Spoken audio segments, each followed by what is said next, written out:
जब अपने पति से सवाल किया,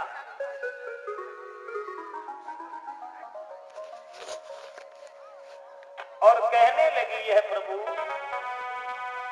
कि हर पल कलियों से खिलते थे,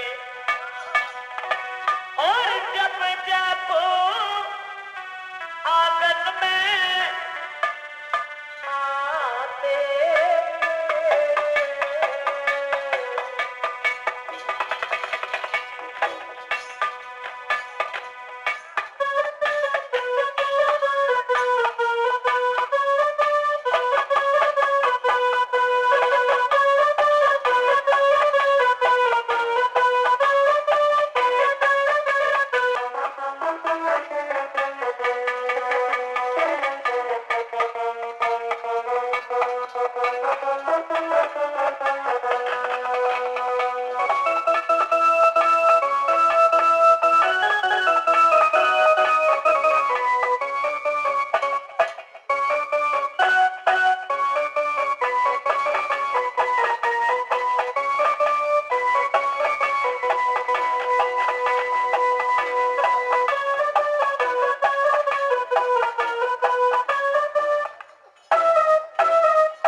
क्या हो गया, इतने मलिन क्यों हो? हरिश्चंद्र ने सारी कहानी अपनी पत्नी से कही। धोखा देकर हमारा सब कुछ छीन लिया एक ब्राह्मण ने। राज्य के जाने का दुख नहीं है भद्रे, दुख है केवल इस बात का कि सब कुछ जाने के बाद भी हम ऋणी हैं, हम कर्जदार हैं। केवल तुमसे ये पूछने आया हूं, माफ कीजिएगा, इन इंसान हर मुसीबत उठा लेता है लेकिन कभी अपनी स्त्री को बेच नहीं पाता है। और आज हम वो कदम उठाने जा रहे हैं जो आज तक कभी किसी ने नहीं किया। मैं तुमसे पूछने आया, क्या तुम मेरे साथ में दिख सकती हो तारा? क्या हमारी धर्म की नाव को दूसरे किनारे तक पहुंचाने में थोड़ा साथ दे सकती हो तारा? तो देखिए, धन्य है भारत की नारी, धन्य है घर की गृहिणी, पति की बात मानने वाली। बोली तुम तो ऐसे पूछने चले आए जैसे मैं किसी दूसरे की पत्नी हूं। महाराज, इस शरीर पे आपका हक है, आपका अधिकार है। और स्त्री तो वो ही होती है जो सुख में और दुख में अपने पति का साथ देती है। स्त्री तो वही है जो पति को खुश रखने के लिए खुद दुख उठाना जानती है। पति बंचक पर पति रति करही, रौरब नरक जन्म सत परही। तुलसीदास जी कहते हैं, अपने पति को छोड़कर जो पराये पति से प्रेम करती हैं उनका परलोक बिगड़ जाता है। क्या उत्तर दिया उस अर्धांगिनी ने? महाराज, अरे ये बातें छोड़ो, इस तन पर है अधिकार तुम्हें, और चाहे सो दशा बनाई दीजिए। बेचना कौन है बड़ी बात, टुकड़े घर पाई दीजिए।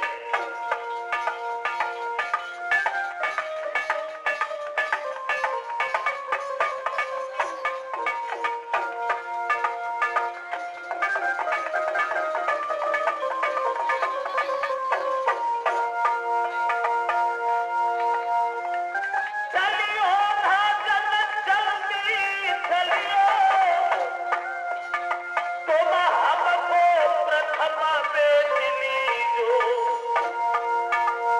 बाबा को कर्ज अदा करके नबी मुल की याद बधाई लीजो।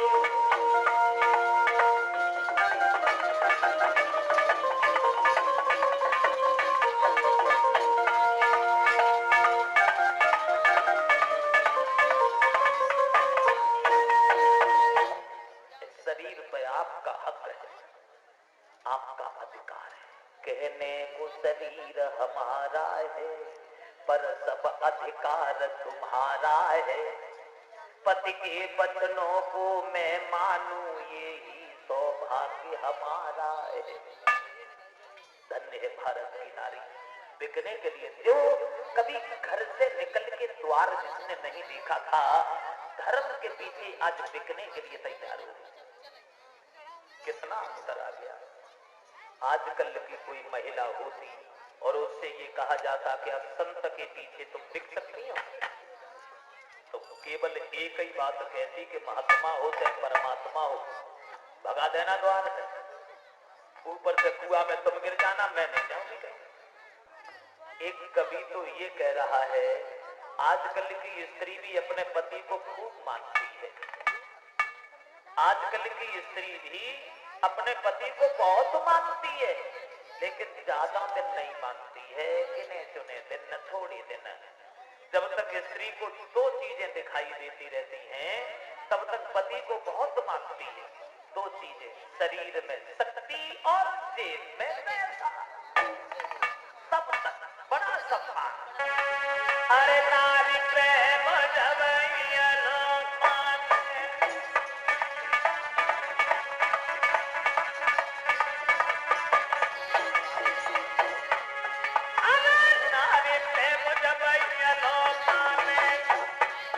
और धन बल जोर बराबर जाने। आधुनिक स्त्री शरीर में ताकत, जेब में पैसा, बहुत आदर करती है पति का।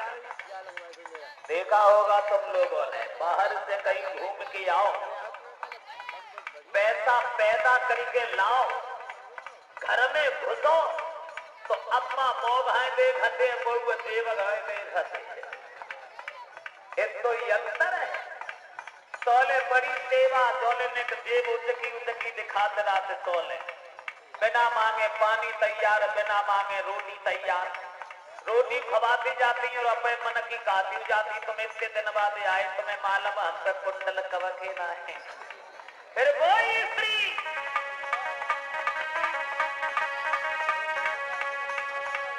अरे पलकमती हुई जात प्रेम छुटी जात नारी को भाई, और बोले करुए बोल गए मरी जाऊ की आग भगाई।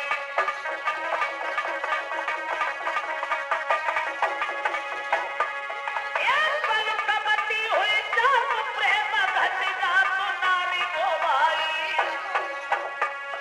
फिर बोले करुए बोल गए मरी जाऊ की आग भगाई।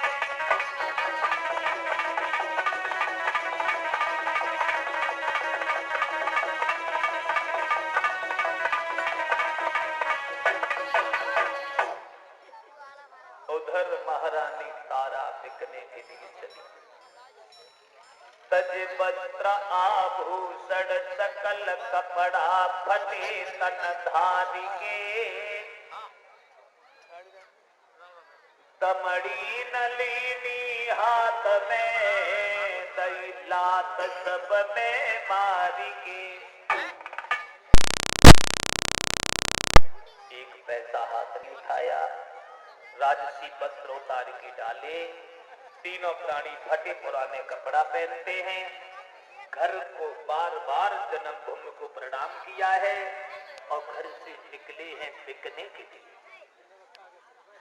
जब बिकने को निकले हैं तो तीनों वेशभूषा क्या है, अपने शब्दों में लिख रहा है। रानी को सब सिंगार छुटो और केवल एक साड़ी मोती है। राजा पे केवल धोती है, बेटा पे सिर फल धोती है।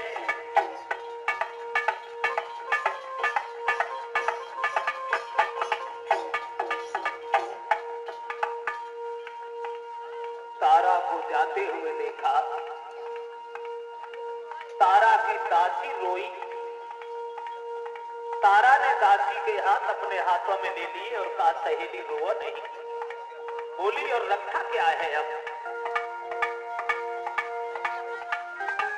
तुम बिन कैसे रहूंगी घर अकेली,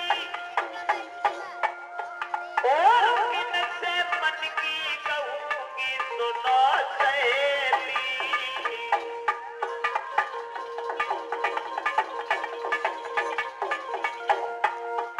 मेरी बहन तुम बिना जी नहीं पाऊंगी,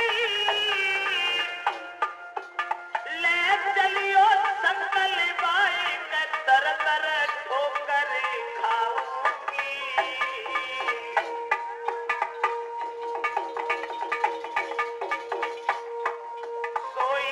रोबत देख के दासी को महारानी रोने लगी। सोई रोबत देख के दासी को महारानी रोने लगी।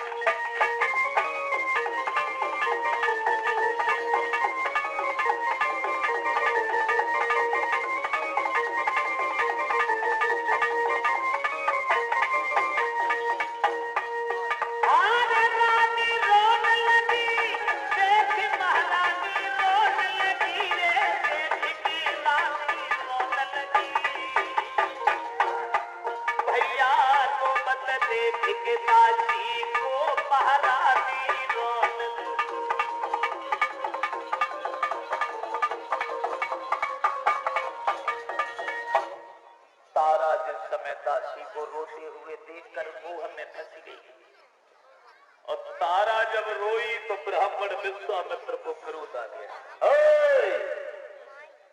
हरिश्चंद्र, लगता है तुम्हारी स्त्री नाटक करके हमें भगाना चाहती है, लगता है तुम्हारी स्त्री रो रो करके हमें पिघलाना चाहती है, मगर हम भागने वाले नहीं है, रो खूब रो, बिना दक्षिणा लिए हुए हम नहीं जाएंगे। बहुत संतोषी साधु में धीरे से बैठे रहेंगे, चले जाएंगे तो दक्षिणा लेके ही जाएंगे। हरिश्चंद्र कहने लगे, तारा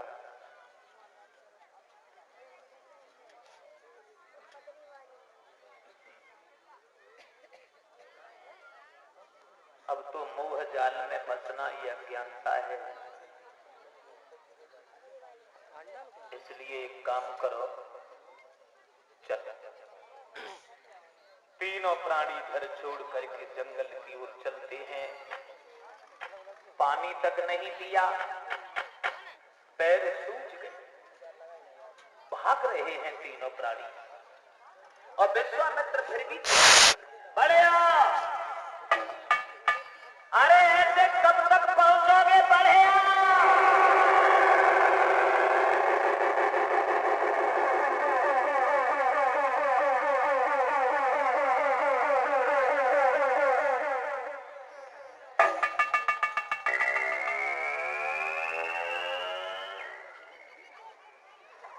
जब कहा बढ़िया, पानी नहीं मिला, और जब पानी नहीं मिला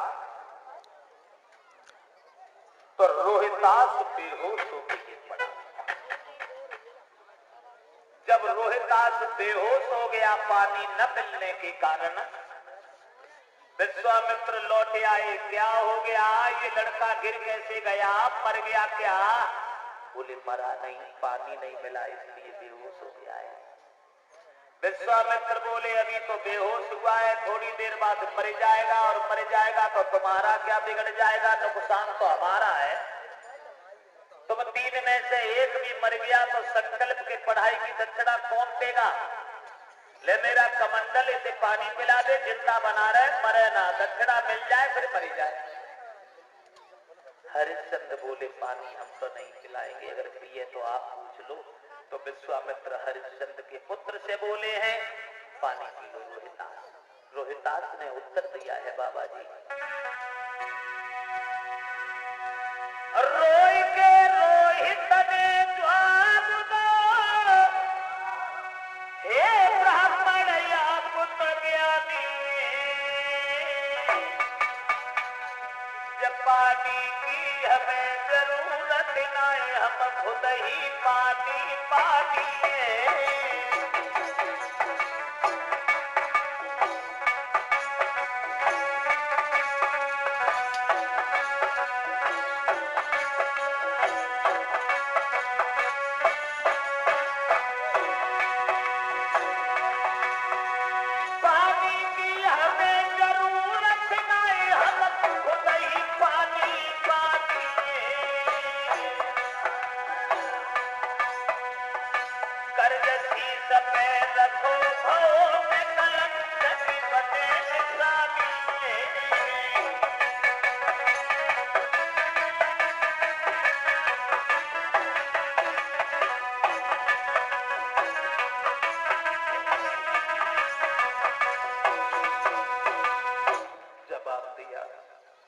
हमें पानी की जरूरत नहीं है, पानी हम देखेंगे भी नहीं। विश्वामित्र बोले पानी पी लो, मर जाओ,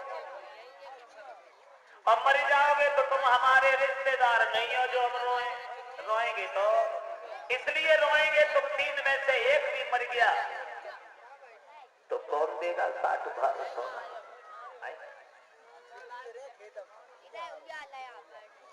पानी पी लो।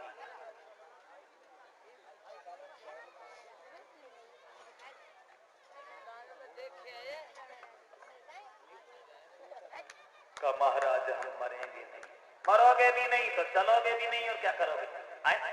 चलो। तीनों प्राणी फिर भागे, भागते भागते ये काशी में पहुंच गए। काशी के बाजार में विश्वामित्र ने आवाज लगाई, सुनो काशी के रहने वाले भाइयों, हमारी बात में ध्यान दीजिए। आज तुम्हारे बाजार में 3 प्राणियों को बेचने के लिए हम लाए हैं। एक स्त्री, एक पुरुष, एक लड़का है। जात पात से हमें कोई मतलब नहीं है। किसी भी जात का हो, जो भी खरीदना चाहे अपनी जगह से आवाज लगाए। इनकी उम्र में अंतर है, कीमत में कोई अंतर नहीं है। एक लेना चाहते हो 20 बार सोना, 2 लेना चाहते हो 40 बार सोना। सुनते ही रहोगे, कुछ बोलो ना। आवाज लगाई। 3 प्राणी खड़े आज बिकते यहाँ, लेने वाले न आए तो मैं क्या करूं।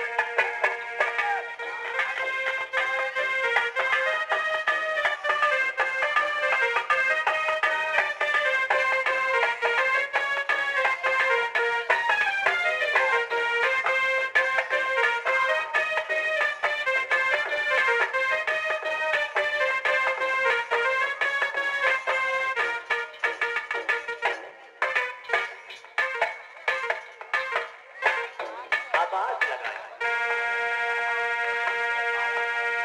3 प्राणी खड़े आज बिकते यहाँ, लेने वाले न आए तो मैं क्या करूं। तुमसे कीमत कोई भी ज्यादा नहीं।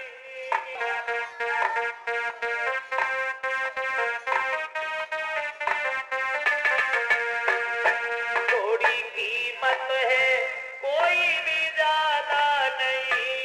फिर भी लेना सके तो मैं क्या करूं।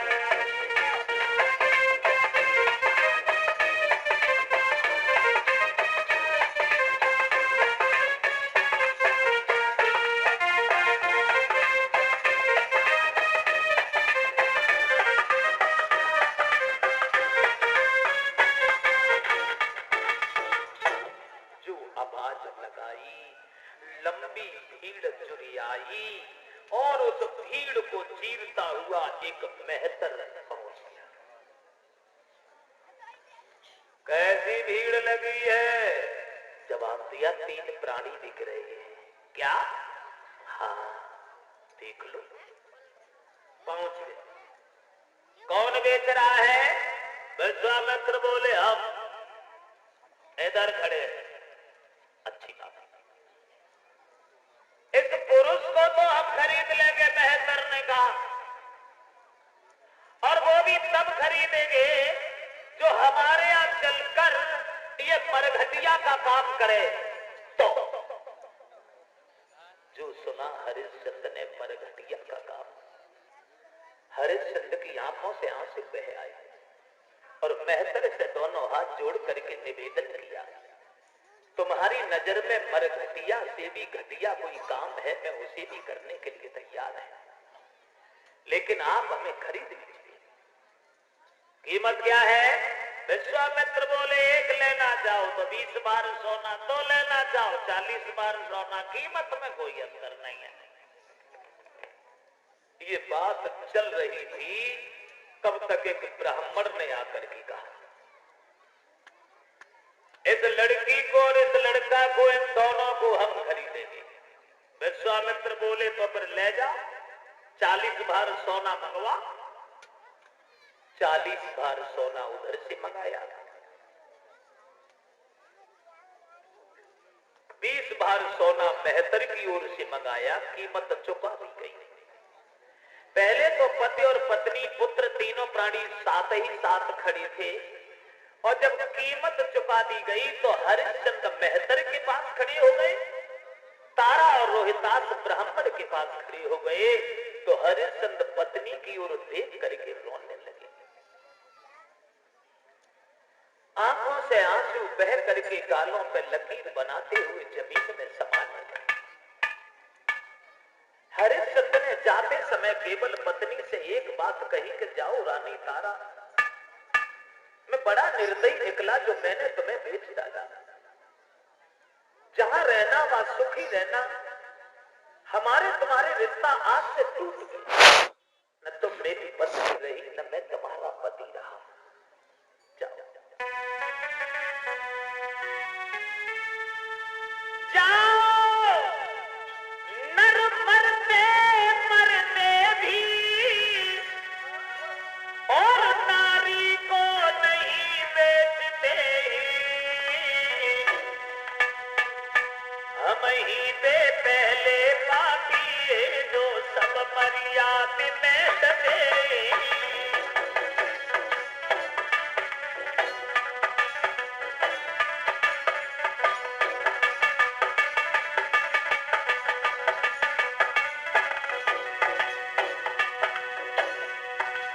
तुम जहां रहो बस सुखी रहो, याद हमारी करियो ना। अरे धर्म के पीछे बिछुड़ गए जा, धर्म को पीठ दिखाइयो ना।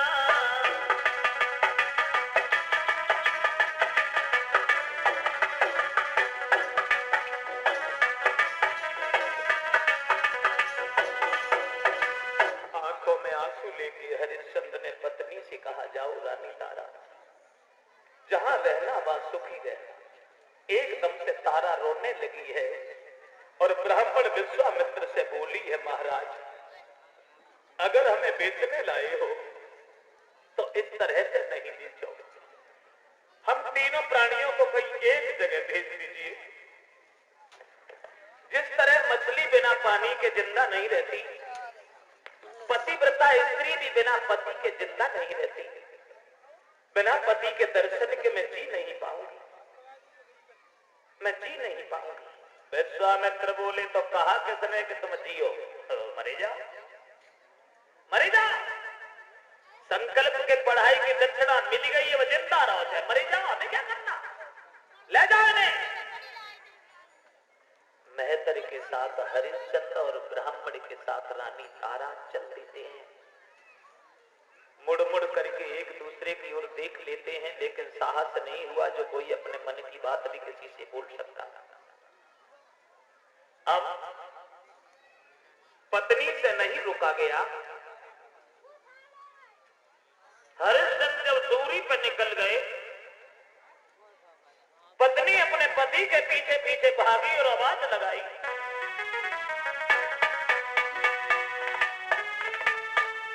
जरा ठहर जाओ, तो फिर प्यार नहीं है, क्योंकि अभी मैंने जी भर के देखा नहीं है, अभी मैंने जी भर के देखा नहीं है।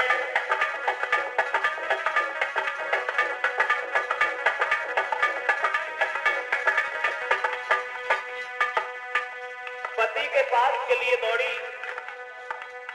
सोचती जाती है कुछ नहीं बचा मेरे करीब, मेरा सुख चैन और जीवन मेरा छीन लिया, मेरा सुख चैन और जीवन मेरा छीन लिया। यही एक धन था और वो भी मुझसे जुदा किया।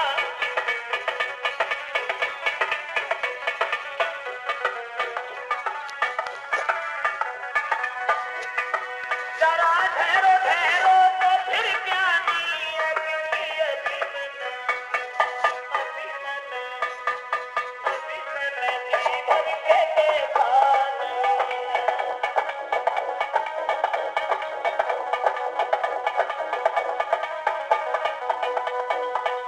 हरिश्चंद्र बोले, तारा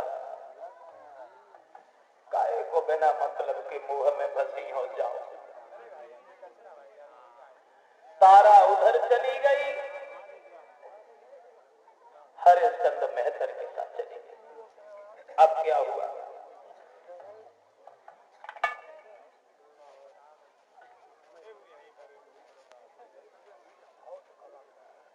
रात भर हरिश्चंद्र ने लेट के विश्राम किया। सवेरा हुआ तो मेहतर ने जगा दिया। सो रहे हो? सोने के लिए 20 बार सोना नहीं दिया हमने हरिश्चंद्र। सुबह जल्दी जागो, झाड़ू लेके भागो, काशी की गलियां साफ करके आओ, उसके बाद तुम्हें खाना मिलेगा। भोजन करने के बाद आराम नहीं करोगे। जो भी काम होगा हमारे आदेश के अनुसार होगा। अब खड़े खड़े मुंह की ओर क्या देख रहे हो? जाओ ना, हरिश्चंद्र काशी की गलियां साफ करने चले। वही हरिश्चंद्र जो लाखों इंसान जिनके चेहरा की ओर देखती थी। समय को बदलते कभी देर नहीं लगती है दोस्तों। कभी सर्दी कभी गर्मी, ये सब कुदरत के नजारे। साल में जैसे मौसम बदलते हैं और इसी तरह से इंसान के जीवन में भी मौसम बदलते हैं। साल में भी मौसम बदलते रहते हैं। कभी सर्दी है, कभी गर्मी है, कभी वर्षा ऋतु आ जाती है। कभी रजाई से बड़ा प्यार होता है और कभी रजाई से नफरत हो जाती है। और इसी तरह इंसान के जीवन में भी सदा दिन एक से किसी दिन गुजरते देखे, सदा दिन एक से किसी दिन गुजरते देखे, इंसान दुनिया में चढ़ते उतरते देखे।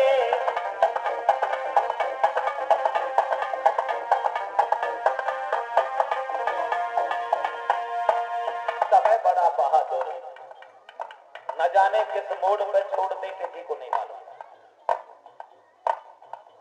करते थे न्याय दूसरों का जज बनकर, करते थे न्याय दूसरों का जज बनकर, और कोई कटघरे में खड़े देखे, और करते थे इलाज दूसरों का डॉक्टर बनकर, कोई हॉस्पिटल में पड़े देखे। सदा दिन एक से किसी के न गुजरते देखे।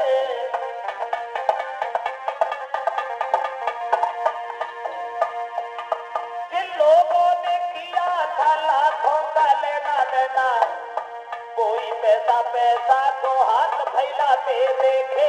सदा दिन एक से किसी के न गुजरते देखे।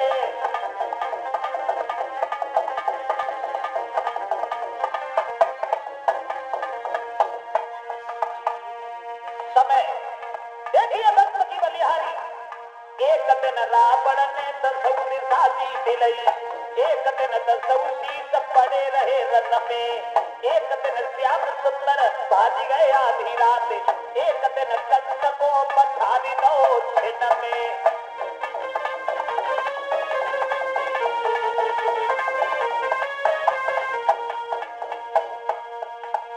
एक दिन अर्जुन ने महाभारत जीत लो, और एक दिन गोपिका लूट लई वन में। मान सकी अरे बात कहूँ क्या, सूरज के 3 वन होते एक दिन में। भय राजा से भिखारी वखत की बलिहारी, बलिहारी बलिहारी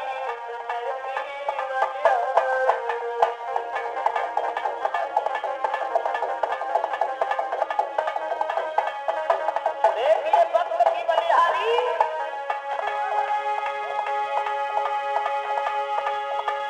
एक दिन दूल्हा चढ़ी घोड़ी पे, जावत है करे सर्वसिहार। अरे एक दिन सीता चले मन घट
तुम वही रहो करो भाई मोहल्ला।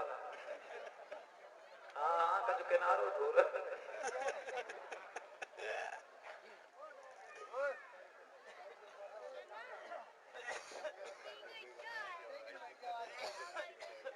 काशी की गलियां साफ करके हरिश्चंद्र आए। महतर बड़ा खुश हुआ। आ गए फुर्ती से काम किया करो हम। कहा ये भोजन रखा है और आप भोजन कर लो। भोजन करने के बाद आराम नहीं करोगे। जो भी काम होगा हमारी आदेश के अनुसार होगा। चला गया महतर।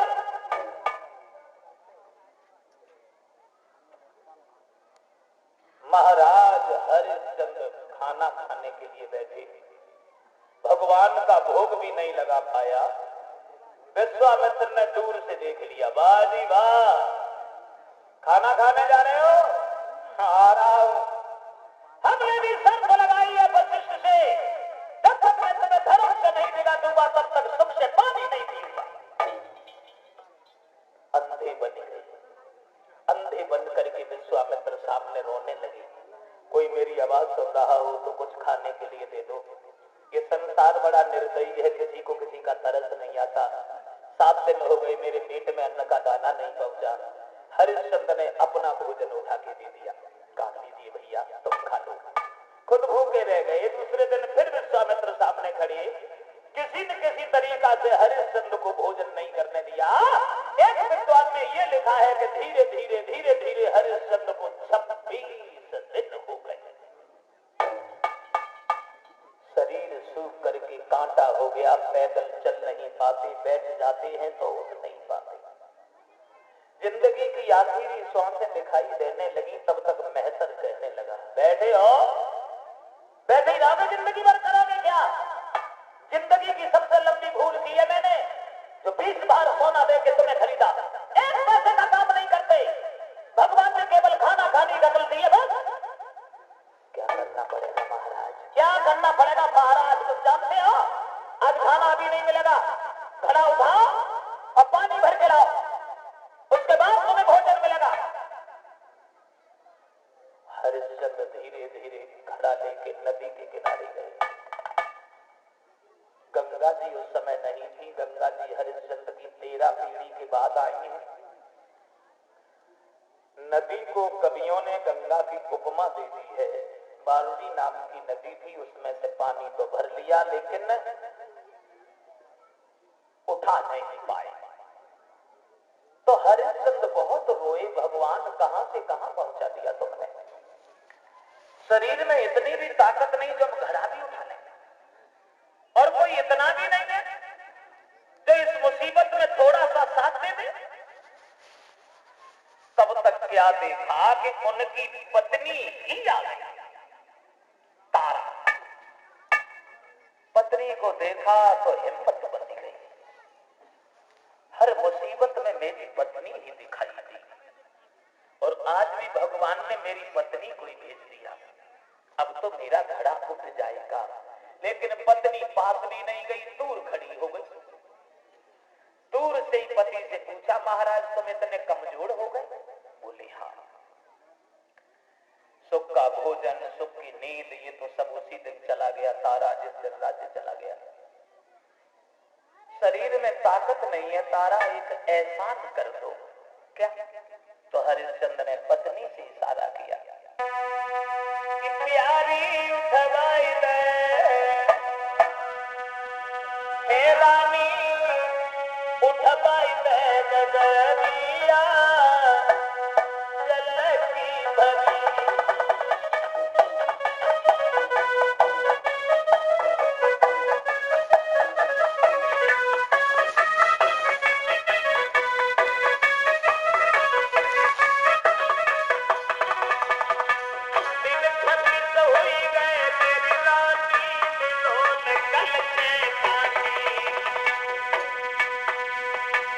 पैदल चलो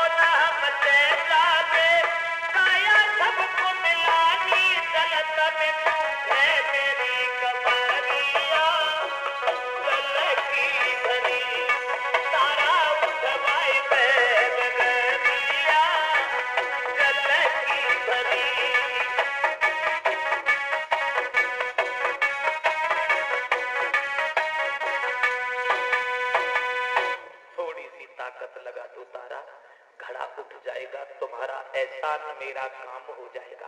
एकदम से बोली घड़ा उठवा दो। हम तो छुएंगे भी नहीं तुम्हारे घड़ा को।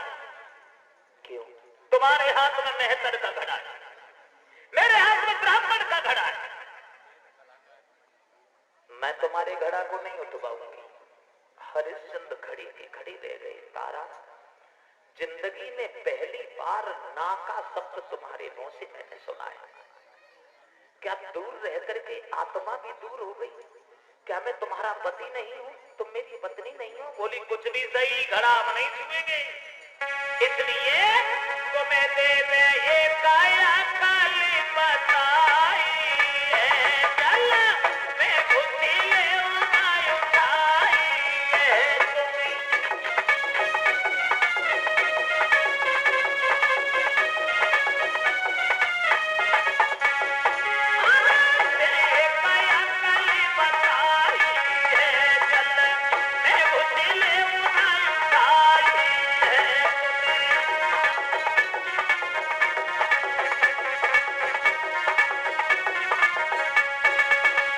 पानी में घुस जाओ और पानी जब तुम्हारे सीना तक पहुंच जाए तो पानी में कब ताकत लगेगी, घड़ा उठा के सर पर रख लेना और निकल जाना।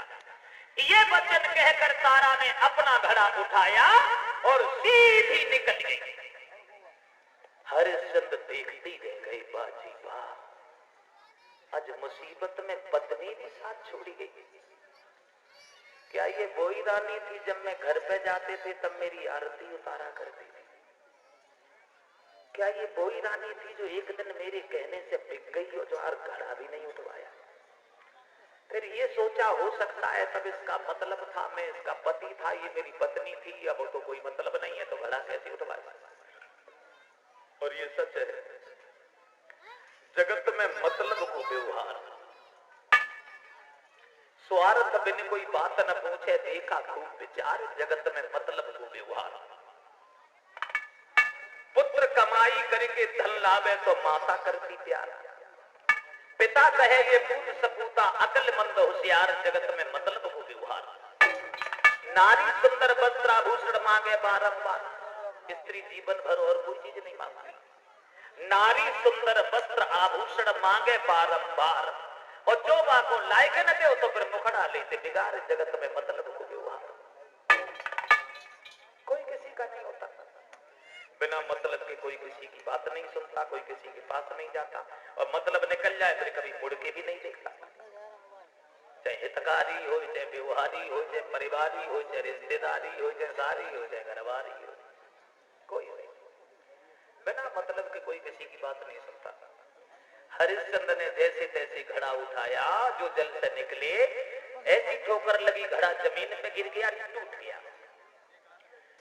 खाली हाथ हरिश्चंद्र जब मेहतर के सामने गए हैं और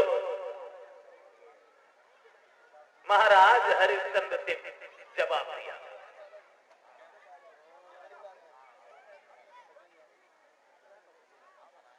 जब मेहतर ने खाली हाथ देखा,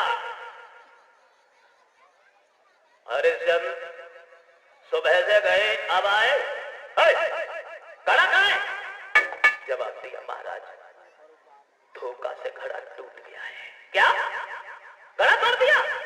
एक पैसे का काम नहीं, ऊपर से नुकसान, और आज जो घड़ा तोड़ दिया इसके बदले में तुम्हें खाना नहीं मिलेगा, समझ गए?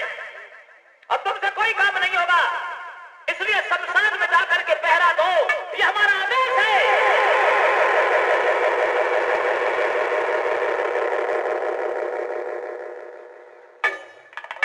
हरिश्चंद्र मेहतर के कहने के आदेश पर मरघट में पहुंचे। वहां जाकर के हरिश्चंद्र बहुत रोए, दीन बंधु कहां से कहां गिरा दिया, ऐसे जीवन से तो मौत हो जाए बढ़िया है। अब हरिश्चंद्र तो शमशान में रहने लगे। अब आओ हरिश्चंद्र की कहानी में थोड़ा विराम देते हैं। इधर देख ले जा रानी तारा रह रही है ब्राह्मण के करीब। 101 रुपया हमारे पास भेजवा रहे हैं स्वामी ओमानंद जी महाराज, जो ढकपुरा वाले हैं, जिनके सौजन्य से हमारा यहाँ तक आना हुआ है। आप सबके दर्शन हुए हैं। उन ढकपुरा वाले महाराज जी की तरफ से 101 रुपया और 101 रुपया वीरेंद्र सिंह यादव, ये है नगला खाड़ी के रहने वाले। 101 रुपया साहब सिंह, ग्राम ततरई। अच्छा, परिवार के नाते में जो हमारे भतीजा लगता है ये लड़का साहब सिंह ततरई, उनकी तरफ से 101 रुपया। सुनना चाहते हैं, न्यारे हुए कह रहे हैं, तो हम क्या करें।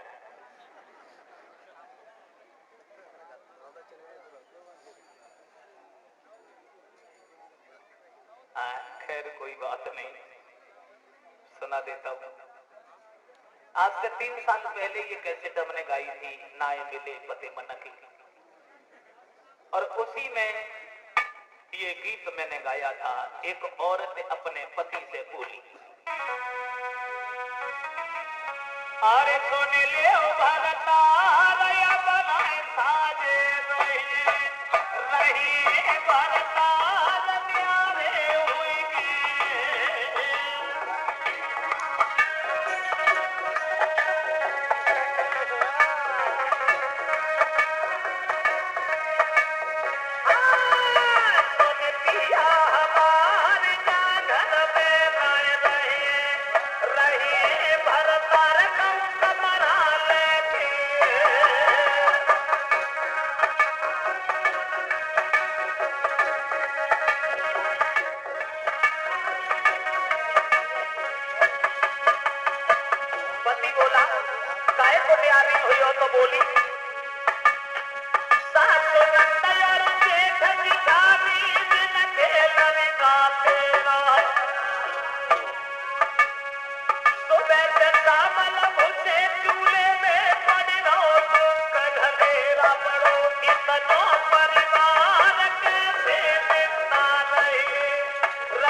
ध्यान दें, सरविंदर सिंह शाक्य प्रधान जी जहां कहीं बैठे हो मंच के पीछे आ जाएं, उनका कोई इंतजार कर रहा है। सरविंदर सिंह शाक्य प्रधान जी, उनका कोई इंतजार कर रहा है। इधर तो हरिश्चंद्र मरघट में है, अब आ जाओ तारा की ओर। ब्राह्मण ने कहा, तारा तुम्हारा लड़का बड़ा आवारा हो गया है, कभी पूजा के लिए समय से फूल भी नहीं लाता, 1 घंटा हो गया इंतजार करते करते, अरे कम से कम इतना तो उसे समझाओ कि समय से फूल लाए। माँ ने कहा, बेटा रोहितास जाओ फूल ले आओ। तो देखो विधि का विधान, मात की बातन में ले डलिया हाथन में, उमर चलो रोहितास, मात की बातन में ले डलिया हाथन में, उमर चलो रोहितास। पहुंच जाओ फूल पान के पास, मात की बातन में ले डलिया हाथन में, कुमारी चलो रोहितास।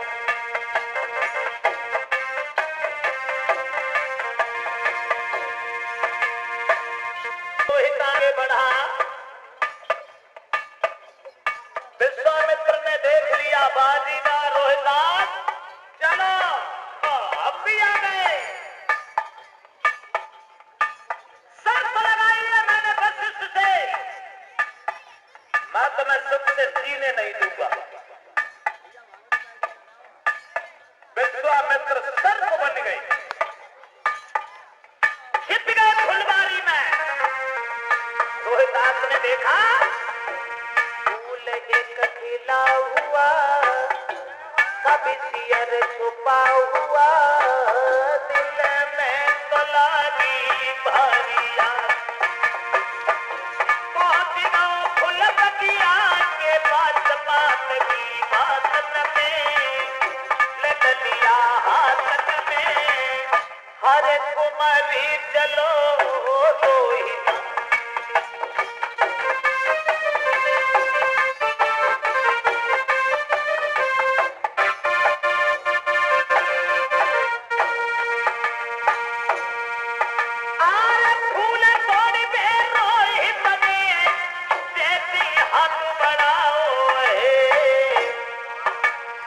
विश्वामित्र ने सांप बन के बाकी उंगली में डस खाओ है।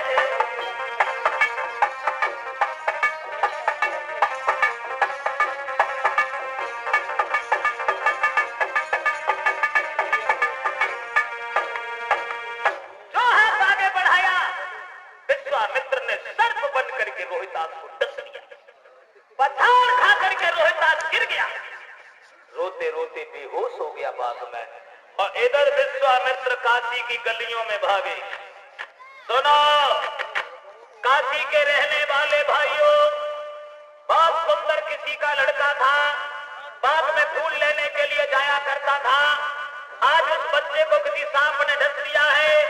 जिस किसी सज्जन का हो, बाग से अपने बच्चे को उठा लाए।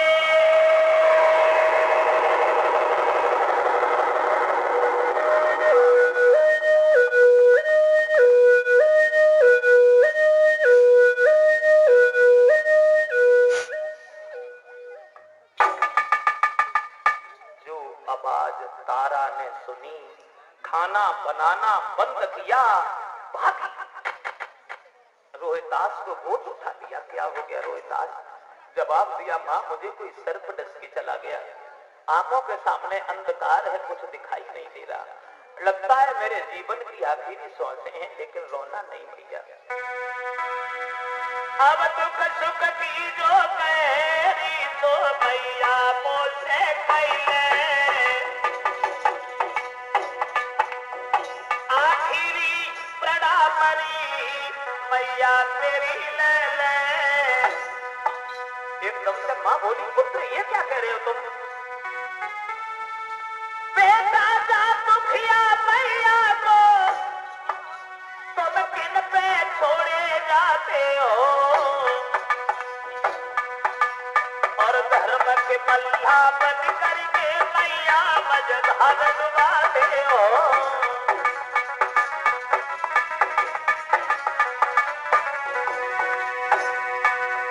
लोहितास कहने लगा क्षमा करना मां, बोला नहीं जा रहा। मेरी बात धर्म को रखियो हर पल ध्यान, इतनी कई रोहितास लला ने छोड़े अपने प्राण। मैया दिल खुश रही गई बगिया से जब बेटा बन गए, मैया सिसकती रह गई बगिया से जब बेटा बन गए।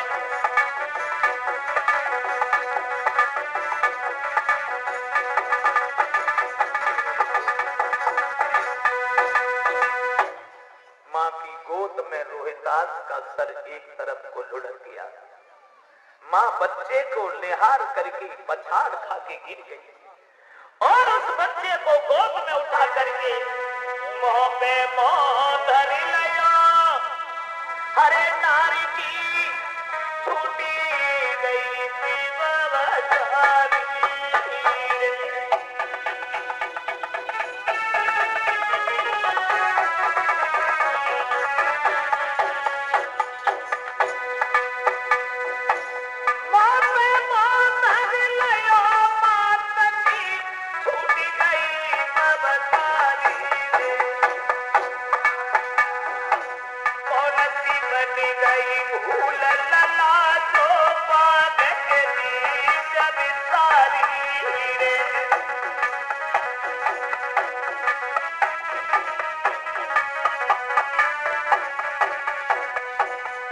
तुम्हारे बगैर मैं कहा जाऊंगी रोहितास, बोलो बोलो। पति से बिछुड़ न भयो लला मैंने तेरी आस लगाई, ले बेटा की अल्लाह से नारी जब गैया थी टकराई रे।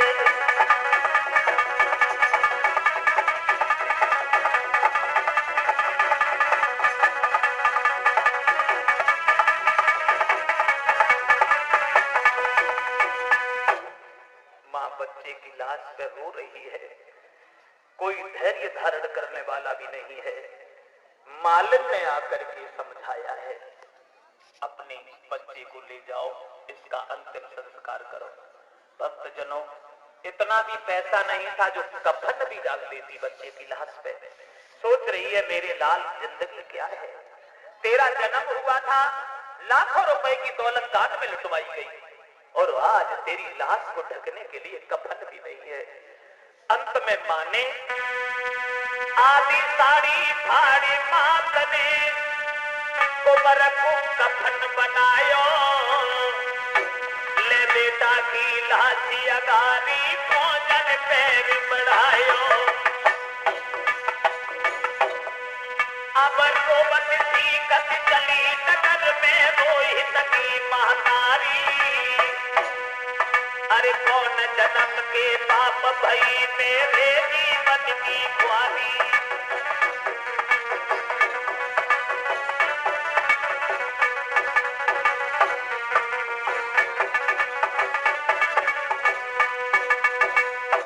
मां जो थी बच्चे की लाश को लेकर और पहुंच गई उसी शमशान में जिस शमशान में हरिश्चंद्र का पहरा था।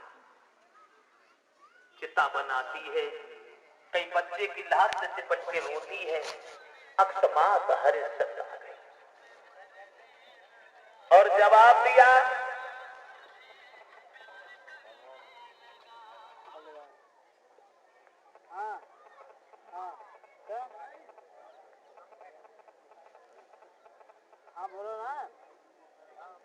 हरिश्चंद्र कहने लगे कौन है आप, तुम्हें नहीं मालूम इस शमशान पर हमारा पहरा है।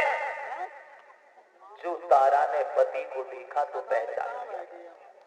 महाराज तुम? हरिश्चंद्र बोले क्या हुआ तारा, तुम क्यों आई शमशान में, क्यों आई? सोई बेटा के मुख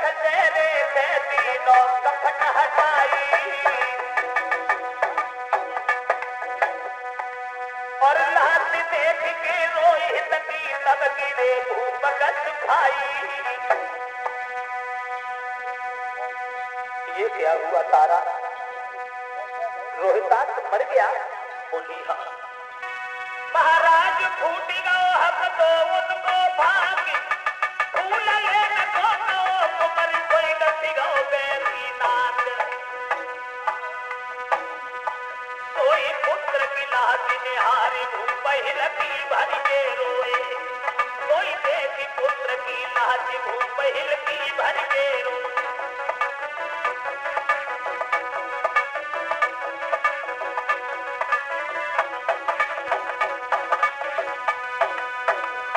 हरिश्चंद्र बच्चे की लाश को निहार की बहुत रोई। अंत में आंसू पहुंच लिए, कर्तव्य की ओर देखा, कहा हमारा कोई रिश्ता नहीं है तारा, तुम्हारे पास एक टका है? कहने लगी महाराज मेरे पास नहीं है।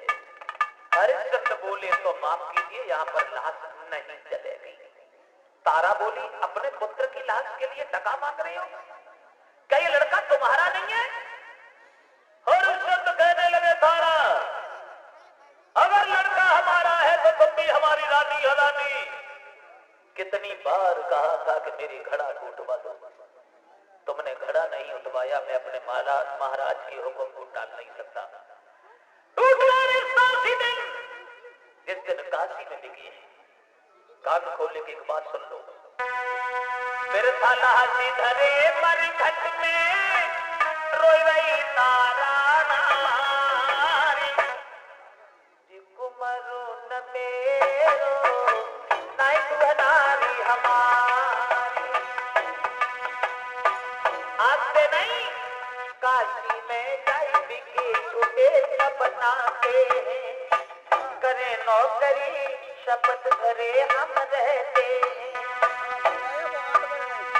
टका एक में धर्म बिगाड़े नेक न करत विचार, कुमरो न मेरो मैं दुहनारी हमारी। और सुनो मुर्दा तबिया जले टका दे कर को है, कालू को है घाट न मेरे घर को है। पीछे करिए बात हाथ में पहले टका निकाल, कुमरो न मेरो मैं दुलारी हमारी।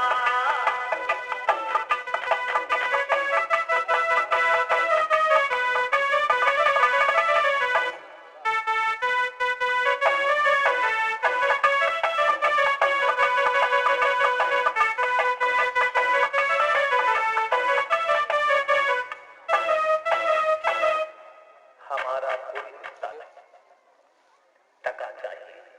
कहने लगी महाराज बच्चे की लाश जल जाने दीजिए, टका भी दिया जाएगा। बोले नहीं पहले चाहिए। कहने लगी तो तुम्हें जान